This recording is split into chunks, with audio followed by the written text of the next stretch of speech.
ఊపిరితిత్తుల వ్యాధుల్లో జనరల్‌గా సాధారణంగా మనం దగ్గు చూస్తాము, ఆయాసం చూస్తాము. ఈ 2 ఇంపార్టెంట్ థింగ్స్. కొంతమందిలో దగ్గులో రక్తం పడటం గానీ ఇట్లాంటివి కూడా చూస్తాము. పిల్లి కూతలు వస్తా ఉంటాయి. వీజ్ అంటాం. లోపల నుంచి సిర్ర్ సిర్ర్ అని కుయ్ కుయ్ అని చెప్పి అట్లా సౌండ్స్ వస్తా ఉంటాయి. సో, ఈ రకమైన లక్షణాలన్నీ మనం ఊపిరితిత్తుల ఇబ్బందుల్లో మనం చూస్తా ఉంటాము.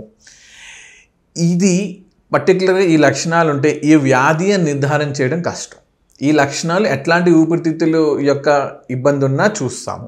సో, ఇంకొకటి కూడా గుర్తుంచుకోవాలి. కొంతమంది కిడ్నీ పేషెంట్లు ఉంటారు, గుండెకి సంబంధించిన పేషెంట్లు ఉంటారు. వాళ్ళల్లో హార్ట్ ఫెయిల్యూర్ ఉన్న, కిడ్నీ వల్ల ఇష్యూస్ ఉండి నీరు చేరినా కానీ వాళ్ళలో కూడా ఆయాసం రూపంలో బయటికి రావచ్చు. సో, మీకు ఎప్పుడన్నా ఈ ఊపిరితిత్తుల్లో ఏమైనా ఇట్లాంటి లక్షణాలు మీకు కనిపిస్తే మీ దగ్గరలో ఉన్న డాక్టర్ దగ్గరికి వెళ్తే అది ఎట్లాంటి వ్యాధి అనేది నిర్ధారణ చేసుకొని దానికి అనుగుణంగా మనం ట్రీట్మెంట్ తీసుకోవాలి.